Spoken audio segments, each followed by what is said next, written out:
Vamos dar continuidade aos nossos estudos e finalmente nós chegamos à meditação sobre os principais textos da Palavra de Deus que fala sobre as profecias bíblicas, sobre o final dos tempos. E nós vamos iniciar por Mateus. Por que Mateus? Porque as próprias palavras do Senhor Jesus Cristo. E tem 3 capítulos de Mateus que se tornam muito importantes, é o 24, o 23, 24 e 25. O 23 porque é o início do assunto que Jesus estava, que abriu a oportunidade de falar sobre o final dos tempos, né? Porque no capítulo 23 ele está falando sobre o juízo, sobre Israel, sobre aquela geração, sobre os sacerdotes, sobre o povo que desprezou a palavra de Deus. E o 25 ele fala a respeito da espera dos acontecimentos, né? Então as pessoas tinham que estar esperando, né, com prudência, vigilantes. É o caso aí da parábola das 10 virgens, dos talentos, né? Ali também fala da separação de ovelhas, de bodes, né? E fala que o reino está preparado desde a fundação do mundo, né, para que Deus pudesse reinar sobre o seu povo, né? E ali também fala que Jesus esperava misericórdia dos homens, por parte dos homens, compadecendo do sofrimento do próximo, né? E houve frustração. O homem ele passa a ser egoísta, né? Ele passa a olhar para si próprio, esquece do próximo, esquece de Deus e deixa de cumprir os mandamentos, né? Amar a Deus e amar também o próximo. Então, em Mateus 24, acho que vale a pena, é um texto longo, né? Mas é texto que a gente precisa guardar. Ele é uma base, um fundamento para todo entendimento das profecias a respeito do fim. Então, vamos lá, ler o capítulo 24, e que diz: E Jesus, deixa eu pôr aqui na frente, né, queridos, que fica melhor, né? E Jesus saindo, partiu do templo, e aproximaram-se dele os seus discípulos para lhe mostrarem os edifícios do templo. Mas Jesus lhes disse: Não vedes todas essas coisas? Na verdade, eu vos digo que não ficará aqui uma pedra sobre a outra que não seja derrubada. Estando ele assentado no Monte das Oliveiras, chegaram-se a ele os seus discípulos em particular, dizendo: Dize-nos, quando serão estas coisas? E qual será o sinal da tua vinda e do fim do mundo? E Jesus respondendo disse-lhes: Fiquem atentos para que nenhum homem vos engane, porque muitos virão em meu nome dizendo eu sou o Cristo, e enganarão a muitos. E ouvireis de guerras e de rumores de guerras. Olhai para que não vos perturbeis, pois todas essas coisas devem acontecer, mas ainda não é o fim. Pois se levantará nação contra nação e reino contra reino, e haverá fomes e pestes e terremotos em vários lugares. Todos esses são os princípios das dores. Então vos hão de entregar para seres atormentados, vos matarão e sereis odiados de todas as nações por causa do meu nome. Então muitos se ofenderão e trairão uns aos outros, e uns aos outros se odiarão. E surgirão muitos falsos profetas, e a muitos multiplicarem a iniquidade, o amor de muitos esfriará, mas aquele que perseverar até o fim será salvo. E esse evangelho do reino será pregado em todo o mundo, como testemunho para todas as nações. Então virá o fim, quando pois virdes que a abominação da desolação, de que falou o profeta Daniel, está no lugar santo, quem lê, entenda. Então os que estiverem na Judéia fujam para os montes, e quem estiver sobre o telhado não desça para tirar alguma coisa de sua casa, nem volte aquele que estiver no campo para buscar suas vestes. Mas ai das grávidas e das que amamentarem naqueles dias. Mas orai para que a vossa fuga não seja no inverno, nem no dia do Shabá, ou do sábado, porque haverá então grande tribulação, como nunca houve, desde o princípio do mundo, até agora nem jamais haverá. Porque, e se aqueles dias não fossem abreviados, nenhuma carne se salvaria, mas por causa dos eleitos serão abreviados aqueles dias. Então, se alguns homens vos disser, eis que o Cristo está aqui ou ali, não acrediteis, porque hão de surgir falsos cristos e falsos profetas, e farão tão grandes sinais e maravilhas que, se possível fora, enganaria até os eleitos. Eis que de antemão eu vos tenho dito, portanto, se vos disserdes, eis que ele está no deserto, não saiais, eis que ele está no esconderijo secreto, não acrediteis, porque assim como o relâmpago sai do oriente e brilha até o ocidente, assim também será a vinda do Filho do Homem. Pois onde estiver o cadáver, ali se juntarão as águias. Imediatamente após a tribulação daqueles dias, escurecerá o sol, e a lua não dará sua luz, e as estrelas cairão dos céus, e os poderes dos céus serão abalados. Então aparecerá no céu o sinal do Filho do Homem, e todas as tribos da terra se lamentarão, e eles verão o Filho do Homem vindo nas nuvens do céu, com poder e grande glória. Ele enviará os seus anjos com grande som de trombetas, e eles ajuntarão os seus eleitos desde os quatro ventos, de uma extremidade do céu a outra. Agora aprendei esta parábola da figueira: quando o seu ramo estiver ainda tenro e brotar em folhas, sabeis que o verão está próximo. Igualmente, quando virdes todas essas coisas, sabei que ele está próximo às portas. Na verdade, eu vos digo, essa geração não passará até que todas essas coisas se realizarem. Os céus e a terra passarão, mas as minhas palavras não passarão. Mas daquele dia e hora nenhum homem sabe, não, nem os anjos dos céus, mas unicamente meu Pai. E como foi nos dias de Noé, assim será também a vinda do Filho do Homem. Pois assim como nos dias anteriores ao dilúvio, comiam, bebiam, casavam-se e davam-se em casamento, até o dia que Noé entrou na arca. E não perceberam até que veio o dilúvio e os levou a todos. Assim também será a vinda do Filho do Homem. Então, estando dois no campo, um será tomado e deixado o outro. Estando duas mulheres moendo no moinho, uma será tomada e deixada a outra. Vigiai, portanto, porque não sabes a hora que há de vir o vosso Senhor. Sabei, porém, que se o dono da casa soubesse que a que vigília haveria de vir o ladrão, ele vigiaria e não deixaria sua casa ser arrombada. Por isso estáis vós prontos também, porque a hora que não pensais, o Filho do Homem virá.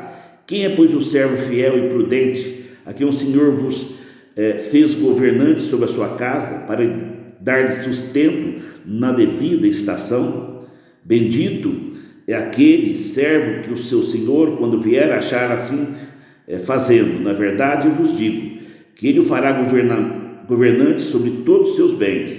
Mas se aquele meu servo disser no seu coração, meu Senhor tarda em vir, e começar a espancar os seus conservos, e a comer e a beber como os beberrões, verá o Senhor daquele servo no dia em que ele não espera e na hora de que ele não sabe, e cortá-lo-á pelo meio, e decidirá a sua parte com os hipócritas. Ali haverá pranto e ranger de dentes.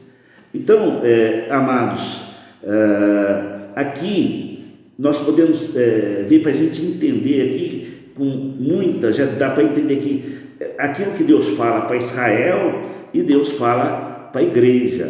Então ele advertiu Israel de acontecimentos que realmente aconteceram ali, após aí a destruição do templo, a destruição de Jerusalém pelo Império Romano, sob a dispersão, né? Eu vi muitas mortes, e os judeus seguindo essa orientação, muitos se salvaram, né? Então é importante que a gente possa entender que isso foi escrito como sinal, isso foi escrito, né, como advertência para Israel. Então, começa aí no 24 com essas duas perguntas que os seus discípulos fizeram para eles. Então, quando serão, a primeira pergunta, quando serão essas coisas? É a pergunta de nós. Quando que Jesus virá? E ele responde, ninguém vai saber. Vai ser de uma maneira que nós não esperávamos. Quando não esperamos que vai acontecer. E vai estar vivendo uma vida normal, né? E quais são os sinais da sua vinda e o final do mundo? Aqui ele nos fala. Então é importante para a gente entender aqui, queridos, que dois aspectos aqui nós precisamos entender aqui para Israel e para a igreja. Então, aqui nós vemos, no livro de Mateus, ele trabalha sobre isso, principalmente aqui nesses capítulos, né? Primeiro, Jesus é tido como Messias. O que é Messias? Que cumpre a sua função no plano terreno, né, amados? Então, as obras do Messias é política, do Salvador. Então, ali é para Israel. O Messias ia salvar Israel, que estava subjugado. Haveria ter um livramento e estabelecer um novo reino. Então, por isso que o Messias tinha que ser da linhagem de Davi. Por isso que os judeus, queridos, não entenderam a vinda de Jesus, né? Porque o que eles têm para eles é aquilo que é relacionado a Israel. Israel não veio como eles esperavam ainda, como ele vai vir para Israel.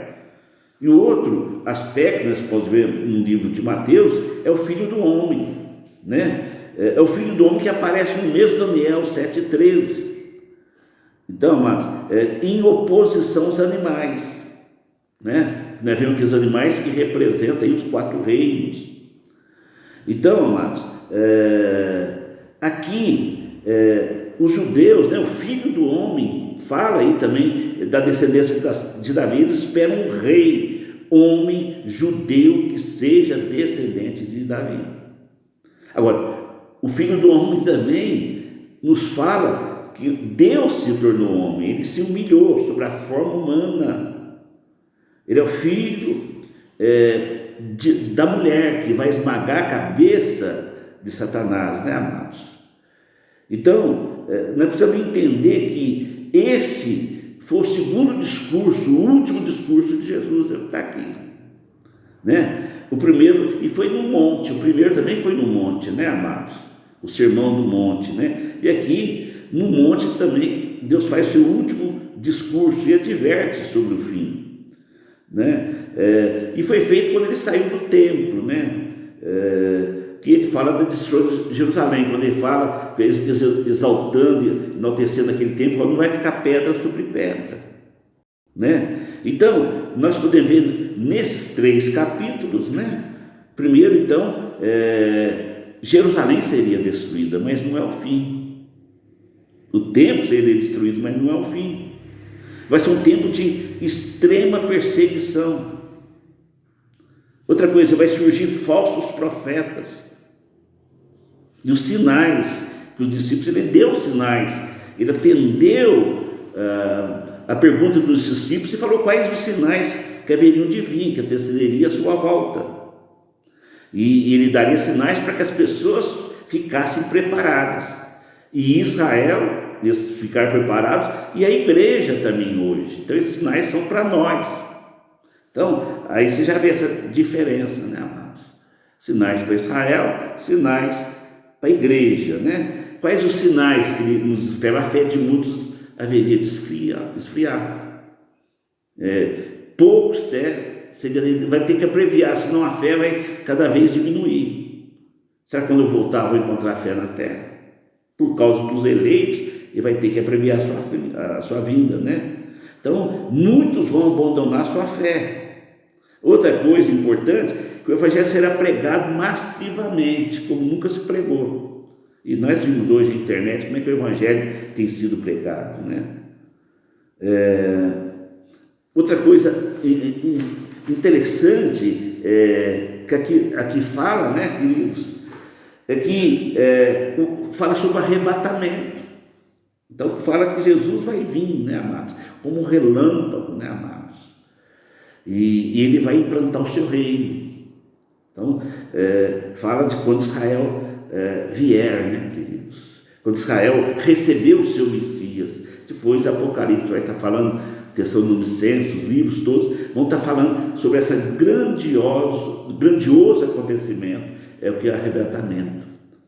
Então vai ser fantástico, né, esse dia. Então fica aqui essa advertência de Mateus, né, amados? E desses sinais, vamos estudar com mais sinais, outros sinais que ele fala aí, haveria rumores de guerra, rumores de guerra, né, amados? Então, nação contra nação, haveria fomes, pestes, haveria terremotos, e nós vamos estar falando especificamente sobre isso. São sinais muito fortes, e nós precisamos entender isso, né, amados? Mas são sinais, mas não é o fim. E para encerrar, eu quero estar falando sobre essas dores do parto, que antecedem, né, a vinda dele. No momento vai ser muita dor, você vê pestes, fome, né, pobreza, né, então terremotos, vai ter muita destruição, né, queridos? O amor se esfriando, muita maldade, a maldade se multiplicando, né, queridos? Como Daniel ali fala, a ciência vai crescendo, né, amados? E o homem vai estar perdido, né, queridos? Mas é a dor de parto. A mulher, quando está para dar luz, ela fica muito preocupada, ela sofre muito, ela sabe que a dor do parto é terrível. Mas depois que ela dá luz, valeu a pena, a alegria vem, né, queridos? Ver a criança, né? Então, esse tempo das dores, esse princípio, vai ter muita dor sobre a terra. Mas depois vai ser um momento glorioso, né, amados? Deus vai visitar a sua igreja. Deus vai visitar a nação de Israel. Que nós possamos nos consolar com essas promessas, né, amados? Aí nós vamos estar estudando, né, amados, com mais detalhes aí, esses sinais que vale a pena. Então, estuda bastante Mateus, né? Medita sobre esse livro, né? Que foi o próprio Senhor Jesus Cristo que pôde estar nos deixando essas advertências, né, amados? Essas orientações para como nos portarmos diante do tempo que precede a sua vida.